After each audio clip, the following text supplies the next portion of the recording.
Саламатсыздар ма 7 сынып оқушылары? Геометрия пәнінен 4-ші тоқсанға арналған ТЖБ тапсырмасының 2-ші нұсқасын түсіндіретін боламын. Оқушылар, егер қажет болса, каналымда 1-ші нұсқасы бар, және осы геометрия пәнінен бөлек алгебра, физика, химия пәндерінің БЖБ және ТЖБ талдау сабақтары бар. Каналға өтіп, қажетті сабақтарды қарасаңдар болады. Оқушылар, 5 тапсырма беріледі. Бірінші тапсырма СА шеңберге жанама. Онда мінекей шеңбер берілген, СА кесіндісі жанама болып түзілген. ВАС бұрышының градустық шамасын табыңыз. Яғни оқушылар, мұндағы ВАС бұрышының мәнін табу қажетпіз. Өздерің көріп отырғандай, мұнда ОБ мен ОА шеңбердің радиустары және осы шеңбердің ішінде мінекей үшбұрыш тұр, сол үшбұрыштың қабырғалары. Шеңбердің радиустары өздерің білесіңдер тең болады ғой, және үшбұрыштың қабырғалары тең болатын болса, ол үшбұрыш бізде тең белі үшбұрыш болады. Яғни ОАБ үшбұрышы тең белі үшбұрыш деп аламыз. Және мұндағы бұрыш АБО тең болады бұрыш БАО-ға. Және оның мәні тең болады 35 градусқа. Енді оқушылар, мұндағы жанама, яғни СА перпендикуляр болады шеңбердің радиусына. ОА-ға перпендикуляр болады.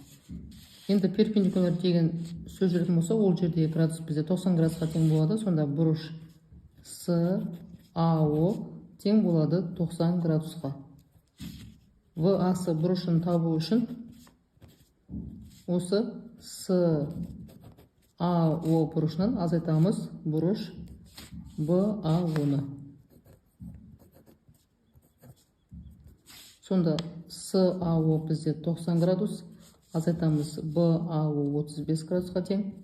Сонда ВАС бұрышының мәні 55 градусқа тең болады екен.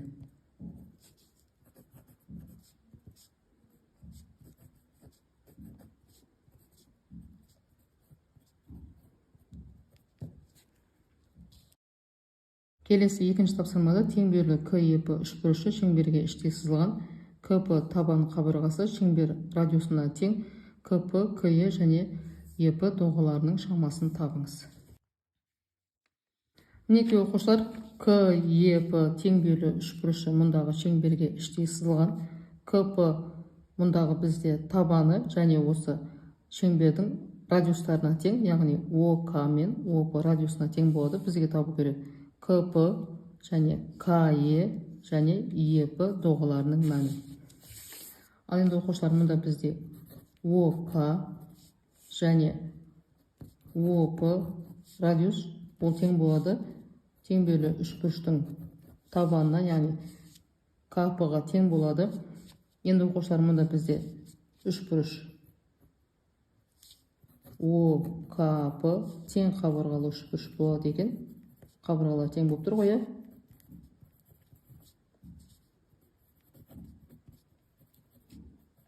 Тең қабырғалы.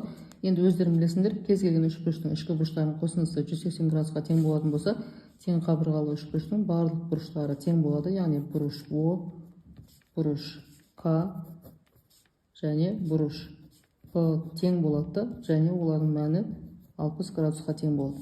Енді мұндағы ОК мен ОП радиустары, мынау бұрыш бізде осы екі радиустың арасында жатқан бұрыш бізде 60 градусқа тең болатын болса, осы бұрышқа тірелген доға сол мәнге тең болады. Яғни КП доғасы тең болады 60 градусқа.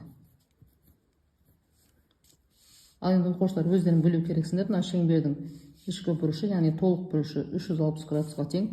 Сонда біз КЕ доғасы тең болады ЕП доғасына деп аламыз. Мұнда оқушылар, сызып қоя салайық. Тағы бір радиус жүргізетін болсақ, мұндағы ОЕ радиусы мен ОК радиусының арасындағы бұрыш және ОЕ радиусы мен ОП арасындағы мынау бұрыш. Мұндағы мінекей ОЕ мен ОК радиусының арасындағы бұрыш КЕ доғасына тіреледі, ал мұндағы мына бұрышқа ЕП доғасы тіреледі. Сонда мынау тең белгілі үшбұрыш болғандықтан мұндағы екі доға да тең болады. Сонда біз оның мәнін табу үшін 360 градустан азайтамыз. КП доғасының мәнін, яғни 60 градусты азайтамыз да 2-ге бөлеміз. Сонда тең болады 150 градусқа.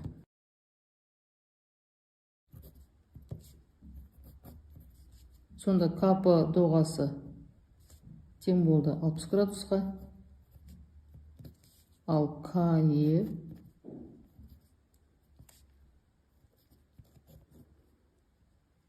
және ЕП доғалары тең болады 150 градусқа.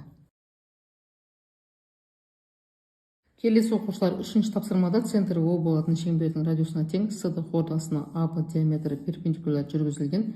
АБ диаметрі мен СД хордасы Е нүктесінде қиылысады. СЕ кесіндісінің ұзындығы 10 см. А тапсырмасында есеп шартына сәйкес суретін салыңыз. Б тапсырмасында СД хордасының ұзындығын анықтаңыз. Ал В тапсырмасында АБ диаметрінің ұзындығын анықтаңыз. Ал Г-да осыды үшбұрышының периметрін табыңыз. Оқушылар, мінекей есептің берілгені бойынша СД хордасына АБ диаметрі перпендикуляр болып түсірілген. Мұндағы СЕ бізде 10 см табу керек. Ең алдымен А тапсырмасы бойынша осы есептің суретін салу керек. Суретін салып қойдық. Ал Б тапсырмасы бойынша мұндағы СД-ны табу керек. Яғни СД хордасының мәнін табу керек. СД-ны табу үшін мұнда АБ мен СД бір-біріне перпендикуляр болатын болса, мұнда барлық бұрыштар 90 градусқа тең болады, және хорданы диаметр перпендикуляр етіп құятын болса, осы хорданы теңдей етіп 2-ге бөледі. Сонда СД-ны табу үшін 2-ні көбейтеміз СЕ-ге. Сонда 2-ні көбейтеміз СЕ бізде 10 см тең болады хорданың мәні 20 см-ге. Яғни ол радиусқа теңі. Жаңа есептің шарты бойынша СД хордасы радиусқа тең болу керек. Бізде радиус 20 см-ге тең болады. Келесі В тапсырмасы бойынша диаметрді табу керек. Ол диаметр тең болады АВ-ға. Диаметр табу үшін 2-ні көбейтеміз радиусқа, яғни 2-ні көбейтеміз 20 см-ге. Сонда тең болады 40 см-ге. Енді Г тапсырмасы бойынша ОСД үшбұрышының периметрін табу керек біз. Ең алдымен ОСД-ны сызып алайық.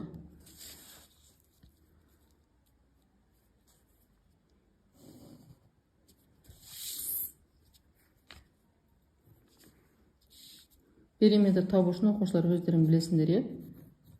Үшбұрыштың барлық қабырғаларын қосамыз. ОСД тең болады ОС қосылған ОД қосылған СД-ға. Енді оқушылар, мұндағы осы мен оды радиус және СД хорда барлығын мәндері тең. Олардың мәндері 20 см-ге тең. Сонда 20 см, 20 см және 20 см-ді қосамыз. Сонда осыды үшбұрышының периметрі 60 см-ге тең болады екен. Сонда бізде СД хордасы тең болды 20 см-ге, АВ диаметрі тең болды 40 см-ге, ал периметрі тең болды 60 см-ге.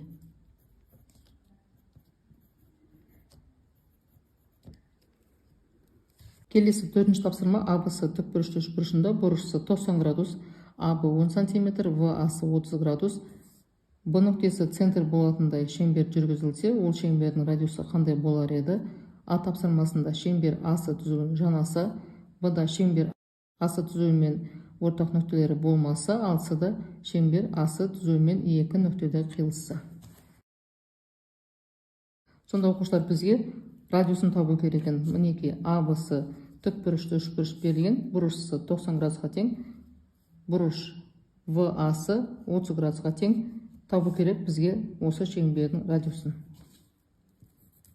Енді А тапсырмасы бойынша, егер шеңбер осы асы түзуін жанайтын болса, радиус қаншаға тең болады? Яғни бізге табу керек ВС-ны. ВС тең болады радиусқа, және оны табу үшін, мінекей оқушылар, мұнда тікбұрышты үшбұрыш бейнеленген. мына бізде АВ гипотенуза ол 10 сантиметрге тең, ВАсы бұрышы 30 градусқа тең. Егер тік бұрыш, үш бұрыш беріліп, бір бұрышы 30 градусқа тең болатын болса, 30 градусқа қарсы шыққан катет гипотенузаның жартысына тең болады. Сонда АВ-ны бөлеміз 2-ге. 10 сантиметрді бөлеміз 2-ге, сонда радиус тең болады 5 сантиметрге.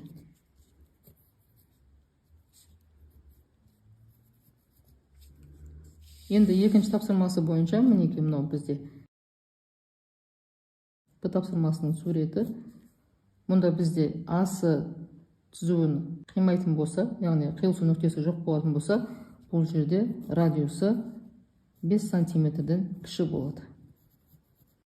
Мінеки көріп тұрсыңдар, мына бізде жаңа 5 болды, 5 сантиметрден кіші болады екен. Ал енді келесі С тапсырмасында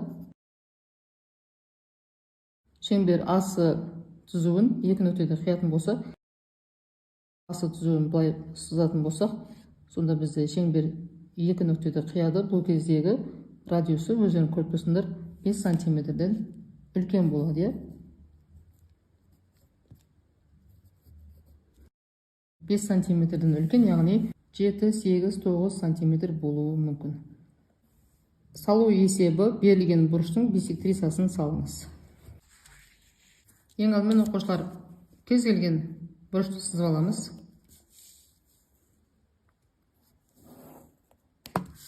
Және осы бұрыштың төбесіне шеңбердің центрі болатындай етіп циркульді қадап аламыз да осы жерге шеңбер сызамыз.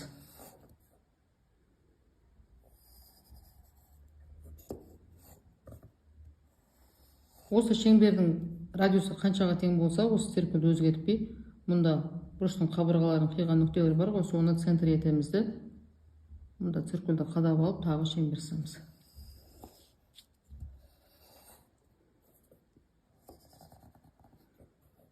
Және мұнда екінші қиған нүктені центр етемізді, тағы шеңбер сызамыз.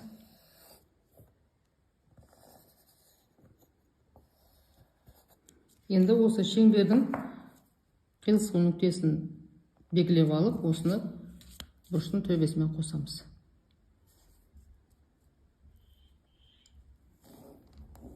Мінеки оқушылар бұрыштың биссектрисасын осылай сызғыштың, қаламның және циркульдің көмегімен сызсаңдар болады.